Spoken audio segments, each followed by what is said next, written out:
everyone, welcome to Chemistry Hotspot. Today I am going to discuss the topic DL and RS notation. We used these two notations for nomenclaturing of compounds. So the DL notation follows with a standard reference material. So the standard reference material for DL notation is glyceraldehyde.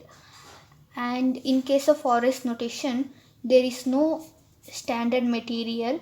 We nomenclate using CIP rules. First we discuss about the DL nomenclature, later we go for RS nomenclature. So first, glyceraldehyde.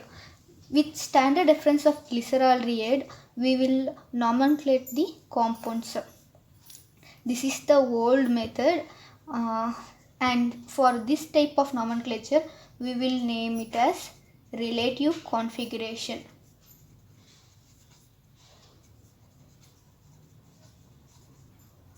Relative configuration. Why the name came relative means we will name the compounds with relative to the standard material, that is glyceraldehyde. And the RS nomenclature is called as absolute configuration. Absolute configuration. Here we don't use any standard material like glyceraldehyde, so the name is absolute configuration. First we will write the structure of glyceraldehyde. CHO, H, OH, CH2, OH. If the OH group is present on right side, then this is named as D-glyceraldehyde. If the OH group will be present on left side, then it is named as L-glyceraldehyde. So this is the primary thing in DL nomenclature. If the OH is on left side, it is L-glyceraldehyde. If it is in right side, it is D-glyceraldehyde. Within this we will have several types, like in case of amino acids and in case of sugar chemistry.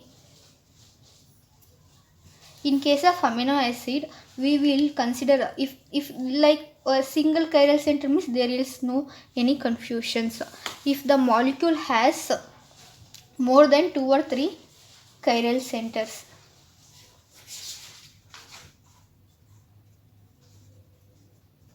the molecule has more than 2 or 3 chiral center, then the question arose which chiral center we should consider for nomenclating the D and L nomenclature. So I will take an example over here. Let's take L309. I have considered the amino acid L309 here. The structure goes CH2OH, NH2, H, OH, CH3. Here we have 2 chiral center. So in case of amino acid, we should nomenclate for the first chiral center. We have to consider from the top of the molecule, and the first chiral center we will get, we should consider that for naming the compounds.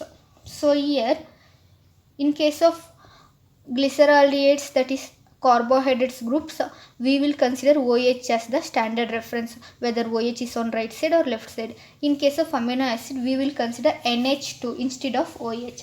If NH2 is on left side means this compound is L, so it is named as L309. If NH2 is in right side means this will become R309. That's it for amino acid. In case of carbohydrate, if I had one more OH group over here, OHH means now we got 2 chiral centers over here. For understanding, I have saying this. If we get here 2 chiral center means this is like opposite in case of amino acids.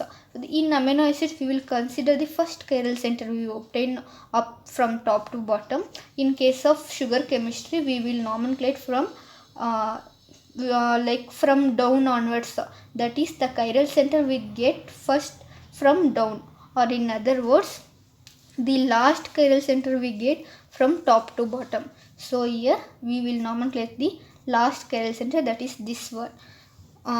One more example I will give you to clear this one. Let us consider the glucose molecule. CHO, OH, H, OH, H, CH2, OH. So here which chiral center we will consider to nomenclate means from top to bottom the last chiral center. So this is we consider for the standard reference, and here OH is present on right side. So this is D glucose. That's it. This much of knowledge is sufficient for DL nomenclature. In solving competitive questions, there you should apply some tricky part that I will explain later. So the next thing we will learn is the RS nomenclature. RS nomenclature, has already said, it is an absolute configuration. Here we follow CIP rules. CIP stands for Con, Ingold, Prelog. CIP stands for Con, Ingold and Prelog. Sorry, the Con spelling is C-A-H-N. Con, Ingold, Prelog. These three members together studied over the compound, and they introduced the nomenclature of absolute configuration. So the name came as CIP. CIP, they have several set of rules. Based on those standard rules, they will name the compounds. So the CIP rules are as follows. I will make these CIP rules as short, that will make you people understand so easily. Also for solving competitive questions, we should know the topic concepts, that's it. The theory part and all is for your master's degree, that you will get over in your master degree. Any standard reference books, you will get the theory part and the standard definition of the CIP rules. Here I will be mentioning in short form, that is the CIP rules. First one is atomic number, and the second one is cis greater than trans rule. Third one R greater than S, and the next atom greater than lone pair, and minus greater than plus. Let us discuss in detail of these things.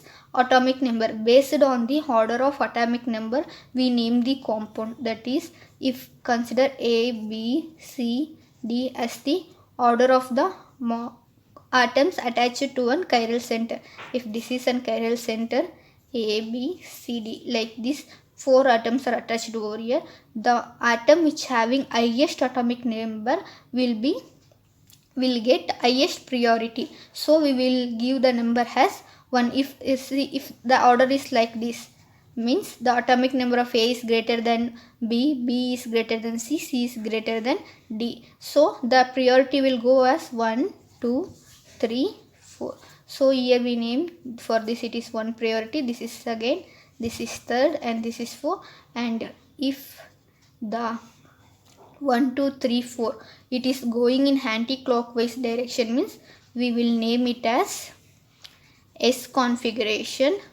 If this molecule's order goes in clockwise direction, then we will name it as R configuration. So here comes the RS nomenclature. R stands for the Greek letter rectus, and S stands for sinister. S configuration is anti-clockwise direction and R configuration is clockwise direction. So this is based on atomic number priority.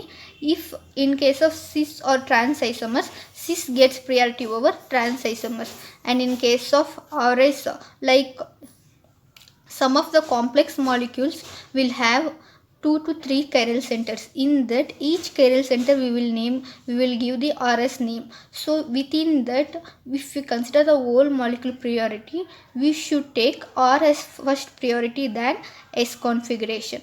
And in case of atom and lone pair, let me explain with the example like NH2,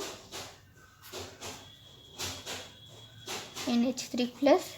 Here some other molecule is there, some other atom is there. See, in case of NH3 plus there is no lone pair. Here we have lone pair. So lone pair has lower priority than atom. So this will get first and this will get second priority. So atom gets over lone pair. And minus and plus configuration is given for chirality, helical chirality molecule. In case of helical chirality, minus has more priority than the plus. So this is the CIP rules for nomenclating RS nomenclature, and I will end this video here. I have covered the DL nomenclature and RS nomenclature sufficient to solve the competitive questions. In my next video I will take some examples and the practice questions that will include all these nomenclature types and which will clear your concept much more better. Thank you for watching.